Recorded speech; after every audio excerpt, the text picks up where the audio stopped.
రెండవ రాజులు 18. ఇజ్రాయేలు రాజును ఏలా కుమారుడైన హోషేయ ఏలుబడిలో 3వ సంవత్సరమందు యూదా రాజును ఆహాజు కుమారుడైన హిజ్కియా ఏలన ఆరంభించెను. అతడు ఏలన ఆరంభించినప్పుడు 25 ఏళ్ల వాడే. యెరూషలేమునందు 29 సంవత్సరంలో ఏలెను. అతని తల్లి జకర్యా కుమార్తె, ఆమెకు అబి అని పేరు. తన పితరుడైన దావీదు చేసినట్లు అతడు యెహోవా దృష్టికి పూర్ణముగా నీతిని అనుసరించెను. ఉన్నత స్థలములను కొట్టివేసి విగ్రహములను పగలగొట్టి దేవతా స్తంభములను పడగొట్టి మోషే చేసిన ఇత్తడి స్తంభమును చిన్న భిన్నములుగా చేసెను. దానికి ఇజ్రాయేలు నెహుష్టానను పేరు పెట్టి దానికి ధూపము వేయచు వచ్చి ఉండిరి. అతడు ఇజ్రాయేల దేవుడైన యెహోవా యందు విశ్వాసం ఉంచినవాడు.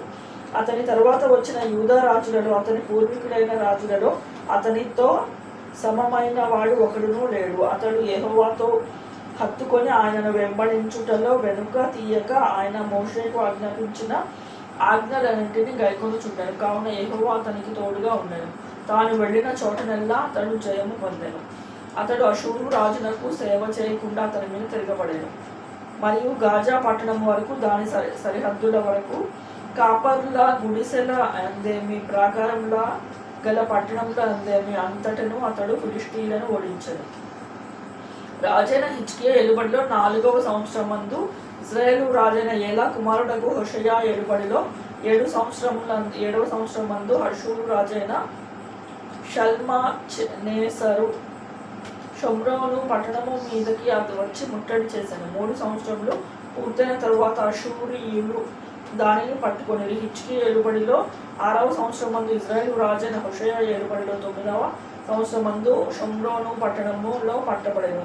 తమ దేవుడైన యెహోవా సెలవిచ్చిన మాట వినని వారే ఆయన నిబంధనకును ఆయన సేవకుడైన మోషే ఆజ్ఞాపించిన దానిని అంతటికి లోబడక అతిక్రమించి ఉండిరి. అషూరు రాజు ఇజ్రాయేలు వారిని అషూరు దేశంలో తీసుకొని పోయి గోజాను నది దగ్గరనున్న హాలాహు హాబోరు అను పట్టణముల్లో మాదీయుల పట్టణములోను వారిని ఉంచెను.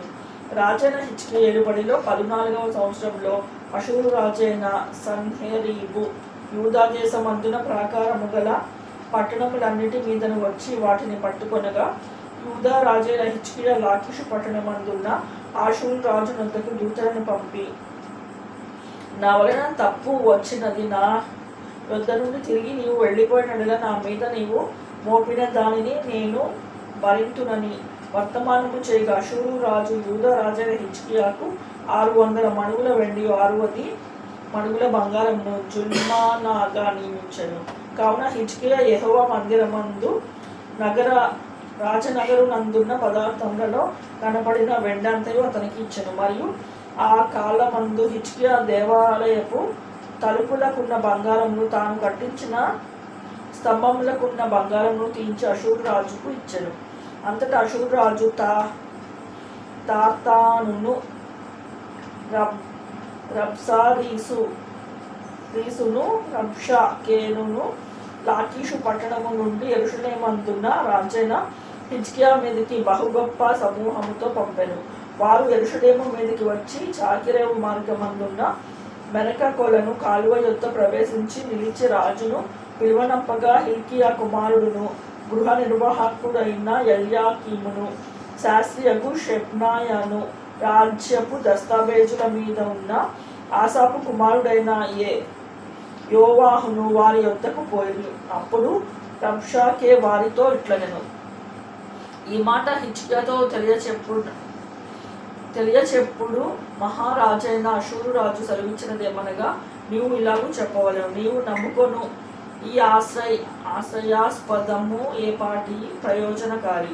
యుద్ధ విషయంలో నీ యోచన నీ బలమును వట్టి మాటలు ఎవని నమ్ముకొని నా మీద తిరుగుబాటు చేయుచున్నావు. నలిగిన రెల్లు వంటి ఈ ఐగుప్తును నీవు నమ్ముకొనుచున్నావు కదా.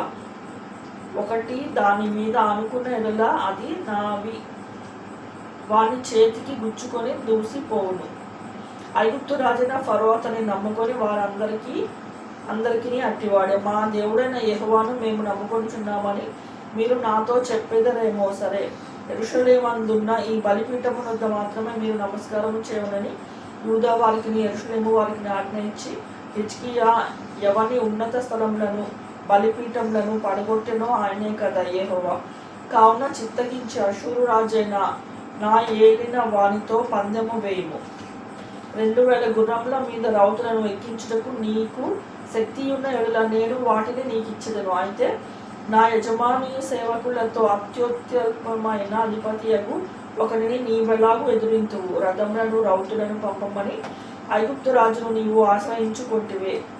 యెహోవా సెలవు నొందకే ఈ దేశమును పాడు చేయుటకు నేను వచ్చితినా? లేదు, ఆ దేశము మీదకి పోయి దాన్ని పాడు చేయమని యెహోవా నాకు ఆజ్ఞ ఇచ్చెను అనెను. హిల్కీయా కుమారుడైన ఎల్యాకీము, షెబ్నాయు, యోవాహు అనువారు చిత్తగించుము. నీ దాసులమైన మాకు సిరియా భాష తెలియదు కనుక దానితో మాట్లాడుము. ప్రాకారముల మీద ఉన్న ప్రజల వినికిడిలో యూదుల భాష మాట్లాడమని రబ్షాకేతో అనగా, రబ్షాకే ఈ మాటలు చెప్పుటకే నీ యజమానుని యొద్దకు నన్ను పంపెనా? తమ మలమును తినున్నట్లు తమ మూత్రమును తాగునట్లు మీతో కూడా ప్రాకారముల మీద కూర్చున్న వారి యొద్దకు నన్ను పంపెను కదా అని చెప్పి గొప్ప శబ్దంతో యూదా భాషతో ఇట్లనెను. మహారాజైన అషూరు రాజు సెలవిచ్చిన మాటలు వినుడి. రాజు సెలవిచ్చినదేమనగా, హిజ్కియా చేత మోసపోకుడి. నా చేతిలో నుండి మిమ్మను విడిపింప శక్తి వానికి చాలదు. యెహోవాను బట్టి మిమ్మల్ని నమ్మించి యెహోవా మనలను విడిపించును. ఈ పట్టణము అషూరు చేతిలో చిక్కకపోవునని హిజ్కియా చెప్పుచున్నాడే. హిజ్కియా చెప్పిన మాట మీరు అంగీకరింపవద్దు. అషూరు రాజు సెలవిచ్చినదేమనగా, నాతో సంధి చేసుకుని నా యుద్ధకు మీరు బయటికి వచ్చిన యెడల మీలో ప్రతి మనిషి తన ద్రాక్ష చెట్టు ఫలములను తన అంజూరపు చెట్టు ఫలములను తినుచు తన బావి నీళ్లు తాగుచూ ఉండెను. అటు పిమ్మట